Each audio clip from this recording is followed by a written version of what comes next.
Bonjour mes amis, je suis Diria. Bonjour mes amis, je suis Massen. Est-ce que vous vous êtes demandé un jour, c'est quoi être vivant?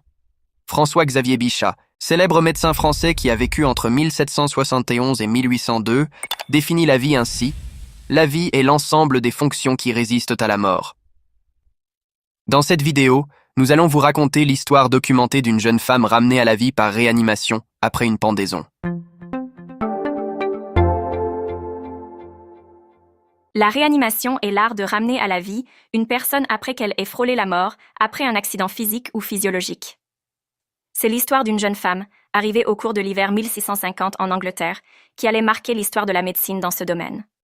Considérée comme morte après une pendaison ratée, elle allait devenir la première personne réanimée ou ressuscitée par la science, comme disent certains. Cette histoire est tirée du livre de Stéphane Charpier, professeur en neurosciences à la Sorbonne Université. Le livre a pour titre « La science de la résurrection, ils ont repoussé les frontières de la mort ». Cette jeune femme, nommée Anne Green, était employée comme domestique dans la maison d'un notable de la campagne, aux environs d'Oxford. Elle était âgée d'environ 22 ans quand sa vie sans histoire prit un tournant terrible, dont l'issue heureuse va néanmoins la rendre célèbre. De taille moyenne et de corpulence assez forte, Anne possédait un charme suffisant pour susciter la concupiscence des gentilshommes locaux. Comme dans une tragédie grecque, sa relative beauté scella son destin. Son principal prétendant était le petit-fils même de son employeur. Abusée par les fausses promesses de mariage du jeune homme, uniquement désireux d'assouvir ses pulsions sexuelles, Anne tomba accidentellement enceinte. Quand le corps d'un bébé très prématuré et maladroitement caché dans l'office des domestiques fut découvert, Anne fut soupçonnée d'avoir avorté, et avoir assassiné l'enfant même illégitime d'un aristocrate aggravait sa faute. Elle endura des interrogatoires brutaux et bâclés, menés par les juges de paix du comté, avant d'être traînée dans un froid glacial et sous une pluie battante à la terrible prison d'Oxford. Le tribunal la condamna hâtivement à la peine de mort par pendaison. Le samedi 14 décembre 1650 au petit matin, on la conduisit à la potence. Le psaume d'une prière religieuse s'éleva dans l'air frais quand la trappe s'ouvrit brutalement sous les pieds de la pauvre femme. Mais Anne ne mourut pas tout de suite. Tandis que son corps s'agitait frénétiquement dans le vide, des parents et amis tentèrent d'abréger ses souffrances en cognant sa poitrine pour interrompre la respiration et en se suspendant à ses jambes pour accroître la tension de strangulation.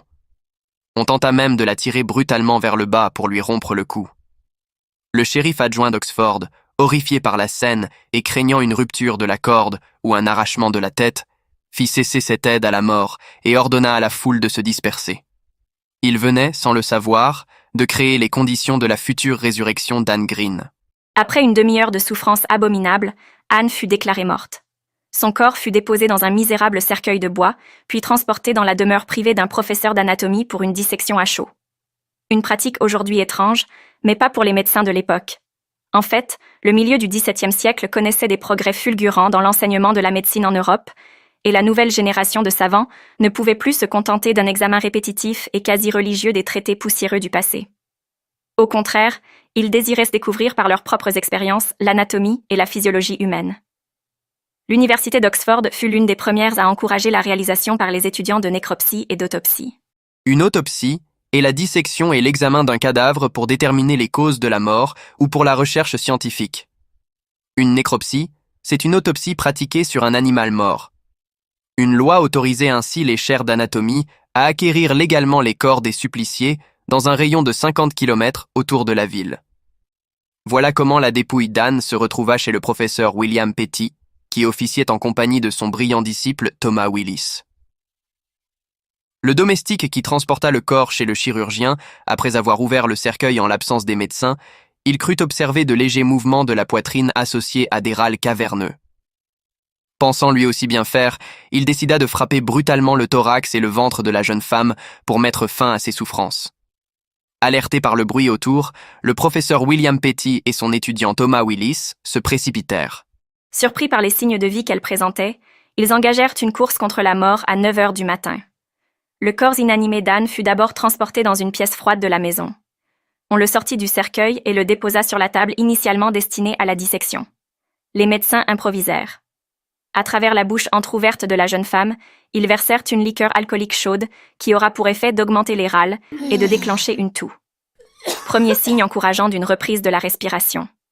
Après avoir vivement frotté et étiré les membres de la suppliciée, ils réalisèrent une saignée, pratique courante jusqu'au XIXe siècle. Une fois déposée sur une litière plus douillette, Anne entr'ouvrit pour la première fois les yeux et remua les jambes à 9h30. Ce sauvetage fut considéré par les gens comme miraculeux. Il s'agit en fait de la première réanimation moderne documentée dans l'histoire de la médecine.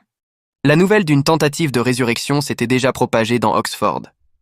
2 médecins, l'un du Trinity College et l'autre du Magdalena College, vinrent proposer leur aide à Petty. L'ensemble de ces apprentis réanimateurs, conscients du risque vital d'un refroidissement par cet hiver glacial, concentra d'abord ses efforts pour maintenir chez leur sujet une température physiologique normale. Ils entreprirent donc de réchauffer Anne, d'abord à l'aide d'un lavement de liquide chaud, puis en persuadant une autre jeune femme de se coucher nue contre elle. Le visage de la revenante devint très rouge et enflé. Il était midi. La rumeur d'une possible survie avait maintenant atteint les autorités judiciaires d'Oxford. Le shérif et les juges, mandatés par le gouverneur de la région, se rendirent sur les lieux du miracle. Voyant là l'action de la main de Dieu, ils décidèrent de coopérer avec la divine providence en accordant un sursis à la malheureuse, lui évitant pour l'instant la double honte et souffrance d'une seconde exécution. Anne passa la nuit, le dimanche 15 décembre, à 8h du matin, son état s'était nettement amélioré. Elle répondait enfin, bien que confusément, aux questions de Thomas Willis. Elle se plaignait, de manière bien compréhensive, d'une douleur et de sécheresse dans la gorge. Elle accepta d'avaler une bière. Le soir, elle riait et parlait allègrement. Les jours suivants, elle resta alitée et fut quotidiennement examinée et soignée par les médecins, qui vérifiaient notamment la régularité de son pouls, une procédure d'évaluation clinique tout à fait originale pour l'époque. Même si une récupération physique totale semblait en cours, Anne souffrait d'amnésie. Elle ne conservait aucun souvenir de l'exécution, de la corde passée autour de son cou ou des psaumes chantés juste avant la pendaison. Ce trou de mémoire partielle s'expliquait probablement par hypoxie cérébrale consécutive à la pendaison, produisant à la fois une perte de conscience et une altération des processus mnésiques de la mémoire. Une hypoxie cérébrale est une réduction de l'oxygénation du cerveau. Il existe différents symptômes de l'hypoxie cérébrale qui sont d'une gravité variable en fonction du degré et de la durée de réduction d'apport en oxygène. Amnésie, trouble de la concentration, trouble cognitif, trouble moteur, trouble de l'élocution, céphalée brutale, hallucinations, perte de connaissance, crise d'épilepsie, etc. Toutefois, sa mémoire s'améliora progressivement dans les 15 jours qui suivirent. Il fallut au total 1 mois pour qu'Anne Green récupère parfaitement. En quittant la maison de Petty, elle emporta avec elle son cercueil, comme un trophée de sa miraculeuse guérison.